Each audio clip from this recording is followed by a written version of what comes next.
You know that spot, right between the real world and the dream world? Well, the thing is, when you're dreaming, you believe it to be real. It's only after, when the regularities of your life come into your consciousness. Maybe the face of your loved one in the bed beside you, or your alarm going off, reminding you of that job you hate. It's only then, when you realise that, when you was in London, on a night out with Tyson Fury, both in a plane parked at King's Cross Station, flown by Prince Andrew, who couldn't get the thing to take off, so you all had to get out and push it on the African savannah, that yes, then I was dreaming. Then there's that middle spot, somewhere in between, where you're laid in bed and you can almost feel the regularities of your room. That can of pop or maybe beer on your bedside desk, and that slither of light coming in from the landing. But you're still in that dream world, really, and you haven't quite realised the crazy dream you conjured up is nothing but a fiction. You're in your room, but you still believe you had just been in the South Pole with your best friend, who you had just seen being ripped apart and eaten by a polar bear. Laid in bed one night, I was woken by a giggle. But by the time I had looked at my bedside clock and read 2:02 a.m, I had already forgotten about it, and I went back to sleep.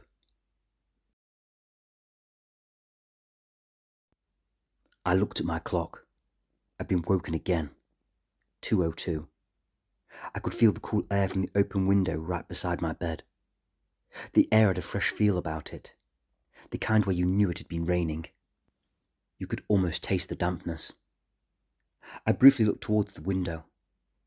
The curtain that I left open just moved a little, and I noticed the moon in the left-hand corner. I grabbed the bottle of water beside my bed and drank just a little and went back to sleep. I heard her. A tingle went down my spine, because I felt it on my very real ear, I'm sure. But I convinced myself I must have been half asleep. It must have been a dream. There was a sinking feeling in my stomach. I knew the time, but I didn't want it to be. As I looked at my bedside clock, it said 2:02. I peered slowly over my shoulder. The curtain. It was deathly still. No moon. I turned again and put my head to my pillow. Then again I heard it.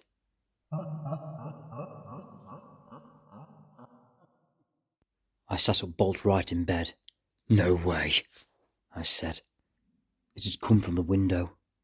Instinctively I wanted to look, but my body didn't want to. Don't be stupid, I said, forcing myself to the window, slowly peering.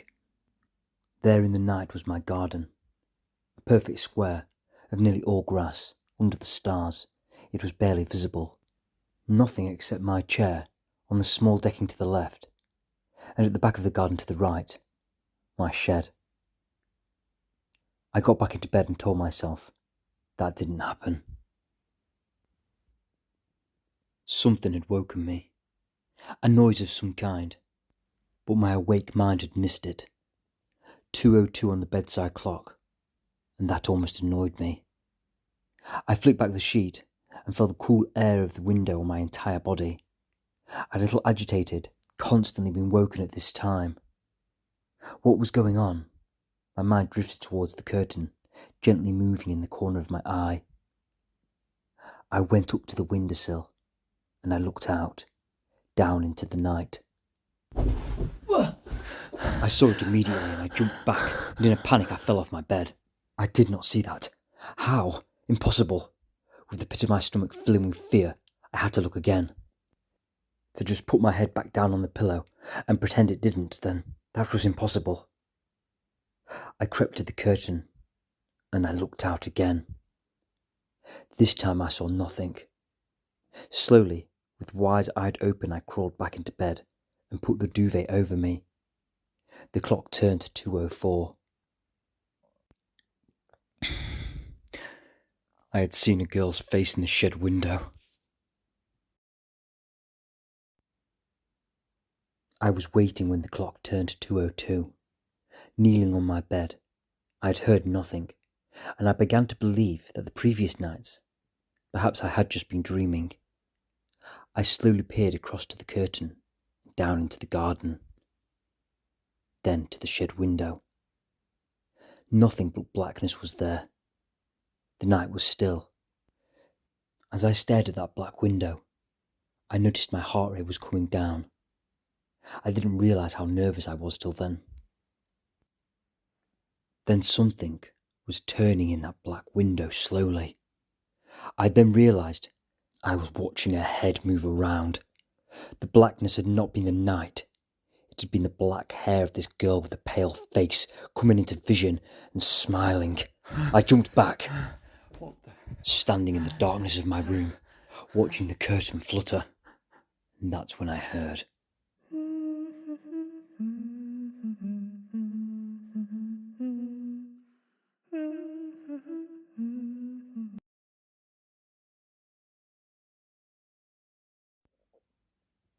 I hadn't slept for 2 days. It was 2 a.m. when I began to hear her feet walking across the grass outside. I didn't dare look. Slowly, without looking, I reached towards the window and closed it. I had left it open as I wanted to know if she was real, if it was to happen again. And as my hand touched the window handle, I heard her crying, turning to a laugh.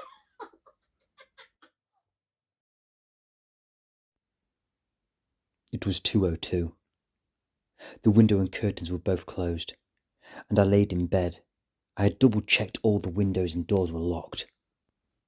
I wanted to keep my eyes closed, but I peered at the clock. 2:05. Maybe this was okay. And then...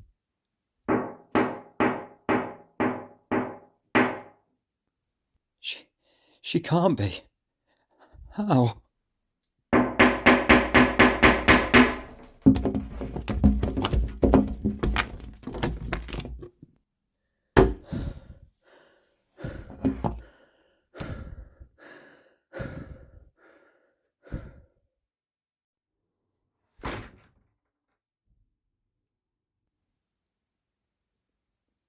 It's 2:02 a.m. I lay in bed, but it's different. I'm at my mum's house. I didn't fully explain what had happened.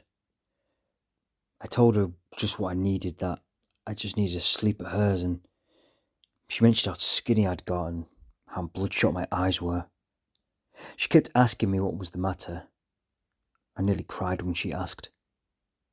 But I said nothing, as tears filled my eyes. I asked, "Can I stay there tonight?" She says she's going to call me a doctor. I think maybe that's for the best. Anyway, I'm going to try get some sleep now.